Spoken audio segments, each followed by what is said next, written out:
Mirror, mirror on the wall, who's the fairest of them all? Thou, O Queen, art the fairest in the land, replied the magical mirror. I'm sure that all of us are quite well versed with this infamous quote from the Disney classic of the Snow White. But why did the Queen require validation from the magical mirror?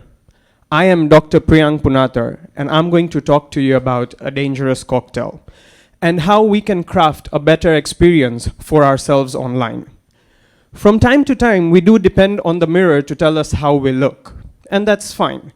But in today's world, it would seem daft to speak to the mirror, but rather we've turned the social media into our magical mirror to tell us how we look, how we live our lives, what is liked and what is disliked. You see, we as humans are naturally wired to seek validation, primarily because we are a social mammal. In order to enrich our individual lives and the wider society in general, we depend on feedback from each other. And that is quite okay. From time to time, we all depend on some level of reassurance. But the problem starts when we become highly dependent on that and the frequency of dependency from others increases. Especially teenagers and young adolescents are highly vulnerable to seek validation from others. As a matter of fact, as a practicing physician, I see a lot of patients and clients who come to me and complain to me how other people's social media posts have a negative impact on their mental health, especially posts about events or places where they were not invited. They usually complain and tell me everyone else seems to have dash than I do. Usually more fun, more money, a better body, or basically having more fun than they do. And this is where the problem starts, because this ignites unfavorable comparisons. Let us look at 3 scenarios.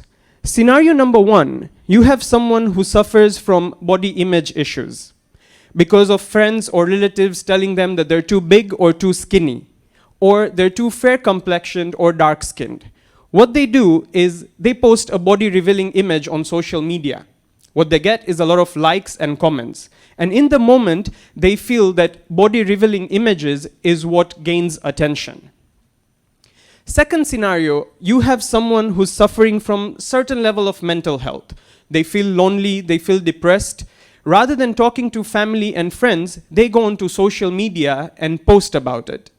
What they get in return is, again, likes, comments like, oh, hang in there, buddy, things will get better. Or comments about, how people think the great person that he or she is. But how does that help him or her in that moment? Third, you have a person who has internal conflicts with their families, maybe with the partner, maybe with the children, maybe with their parents. What they do is they put a family picture on social media trying to console themselves that they are a happy family, to show the world that all's good in the hood. In all these 3 situations, these likes and comments are giving these people a temporary fix because the validation is coming from others and not from themselves. Half-life refers to the duration in terms of time for which 50% of a chemical, molecule, a hormone, or even a drug for that matter, remains active in the body. Dopamine and serotonin are the 2 most prominent happy hormones in our body. But the astonishing fact about the 2 is in their half-lives.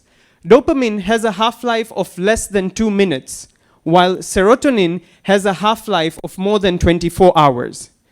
A lot of research done amongst teenagers and young adolescents shows that when they receive a social media notification about a like, about a comment, if their phone buzzes or pings, there is a sudden spike in their dopamine levels. That dopamine gives them the temporary rush, a temporary feeling of bliss and euphoria that something exciting is happening. And that, unfortunately, ignites the vicious cycle, what we call the dopamine reward loop. You have a ping on your phone. Your brain gets happy because there's a spike in dopamine. You look at the notification, you're all excited. But within minutes, the dopamine levels in your bodies take a nosedive. So what happens? Your body starts craving more of it. The body wants more of that dopamine rush, that euphoria. And so you go back to social media. That's how a minute on social media ends up becoming 30, 45 minutes, or an hour, from one post to another, from one like to another, from one comment to another, because our bodies are constantly looking for that dopamine rush. But on the other hand, if you look at serotonin, it's a much longer happy hormone in our body, and it is triggered by meeting people whom we like, visiting places where we have good memories, eating foods that we like. And so serotonin becomes a much more reliable neurotransmitter to keep us happy, to keep us joyful. Now, when we talk about social media and mental health, we start thinking to ourselves that what's going on? And I have realized that when notifications go unchecked, unattended, we tend to get anxious, sweaty palms, our heart rates are racing, because we are hooked on to that notification which we have not checked. And that's when we start thinking that, oh, let me take a small break. A break from studying to see that notification. A break from doing what I'm doing to see what has someone commented. One more post, one more like, one more comment. It's always about that one more extra time. So how is it different from a drug? Because it is very addictive. But everything that we see on social media, how true is it? How real is it? So basically, that's a place in Bali called the Gates of Heaven. And that's a picture of me and my wife in the middle. True story. So when we were doing our research about our holiday in Bali, this place was amongst the top 10 things to do in Bali. So we were pretty excited. And all the reviews said that you need to be there at sunrise because it's breathtaking. Now, the resort where we were staying was 2 hours away from this temple where the Gates of Heaven are located. So we had to wake up at 3 a.m. to drive down to this temple. And trust me, that's a big deal, especially for my wife, because she loves her sleep. So we get here at 5 a.m. After climbing a few flights of stairs to the top of the temple and reaching the Gates of Heaven, we are truly surprised, but with this. So that's my wife, half sleepy, probably even more asleep, I would say, surrounded by hundreds of other people in the crowd, with a small token number in our hands for our turn to get to stand at the Gates of Heaven and take a picture. If you find this funny, this is the more astonishing fact, that there is no water there. It's actually plain flat land, and unfortunately, or surprisingly that day, we also had an uninvited guest to take pictures with us.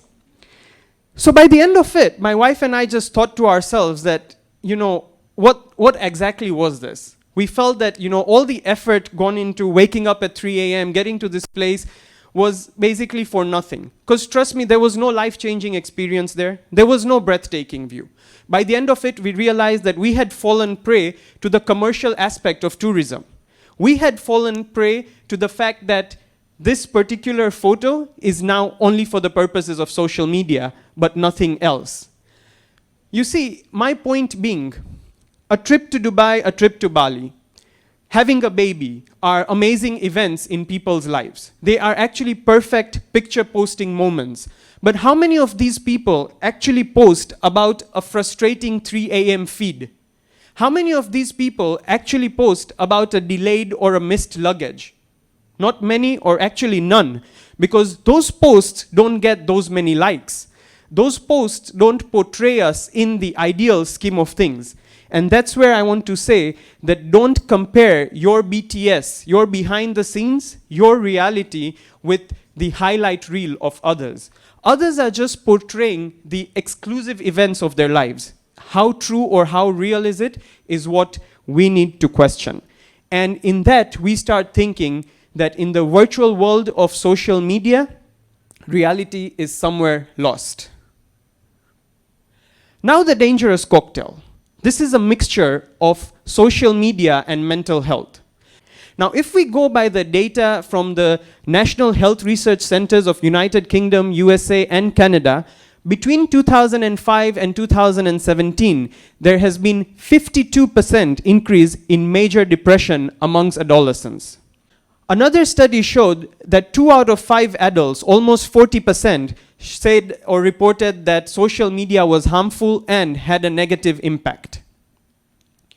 Similarly, an astonishing 94% of participants of a psychological study reported feeling troubled when they did not have their phone on them.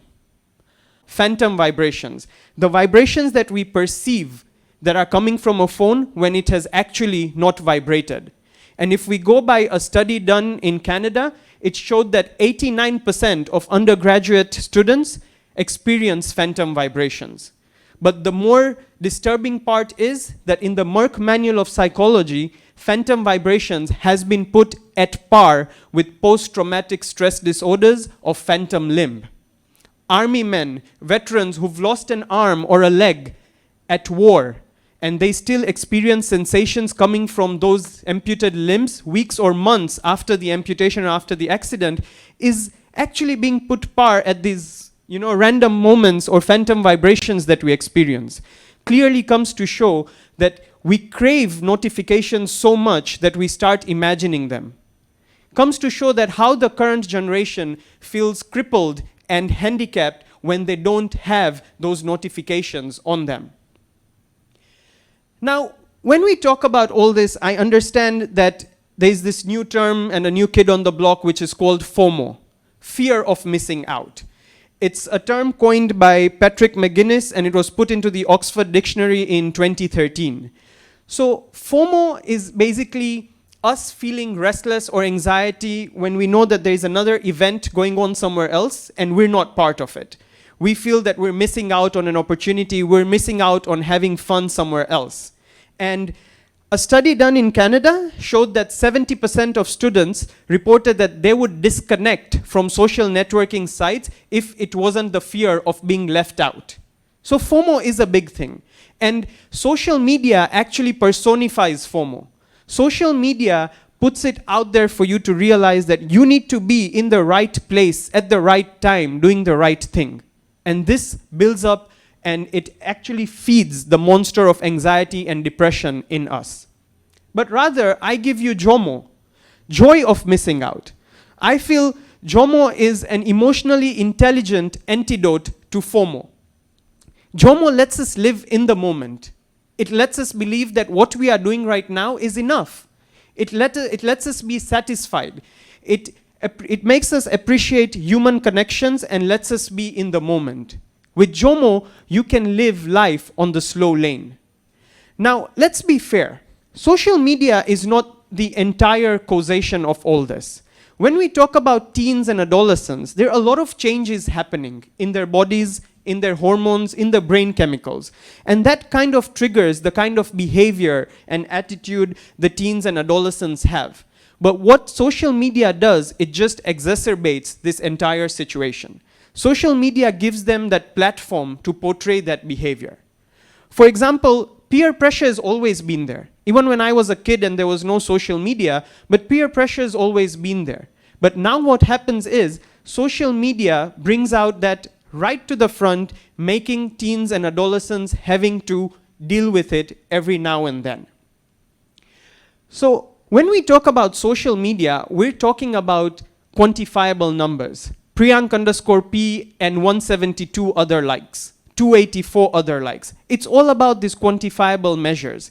And this is where teenagers and young adolescents are getting dependent on those numbers because they feel the more the likes, the more they're famous.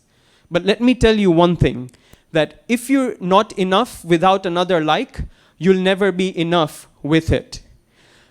Social media is a great platform to address large audiences, for brand building, for making things viral.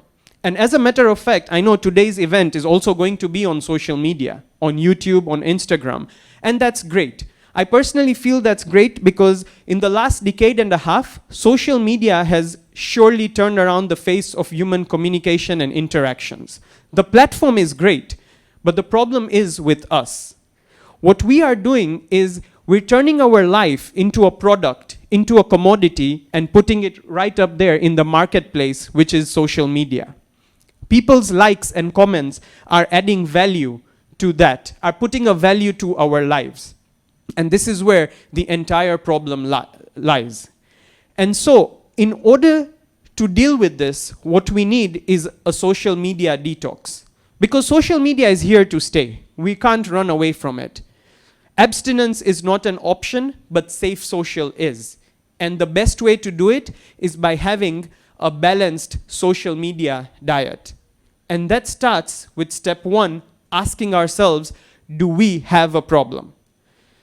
We need to ask ourselves, are we using the social media platform the right way? Do we have a problem? And yes, we do. And when we are ready to believe that, recognize that there is a problem and have that awareness, we move to step number 2, which is review our social media activity. Why am I posting this? Why is this comment making me feel this way? Why am I reacting to this? When you are not happy about the answers to these questions is when we need to move to step 3, which is craft a better experience for ourselves on social media. And how do we do that? Unfollow that friend.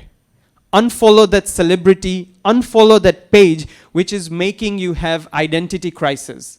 Unfollow those people who actually make you question your own body or your existence of where you are. And ask yourselves a question. Does social media hurt my mental health? I see some nodes of yes, some nodes of no, but that's not the correct answer. I repeat the question. Does social media hurt my mental health? The correct answer to that should be it does not have to. And when you are ready to accept that fact, you will turn around your social media experience. You will lead by example and portray a good behavior on social media. I will end this talk by some amazing expressions compiled into a poem by Mr. Michael Leunig, which goes like, "Oh, the joy of missing out when the world begins to shout and rush towards that shining thing, the latest bit of mental bling. Trying to have it, see it, do it, you simply know you won't go through it. The anxious clamoring and need, the restless hungry thing to feed. Instead, you feel the loveliness, the pleasure of your emptiness. You spurn the treasure on the shelf in favor of your peaceful self. So without regret and without a doubt, oh, the joy of missing out." Thank you very much.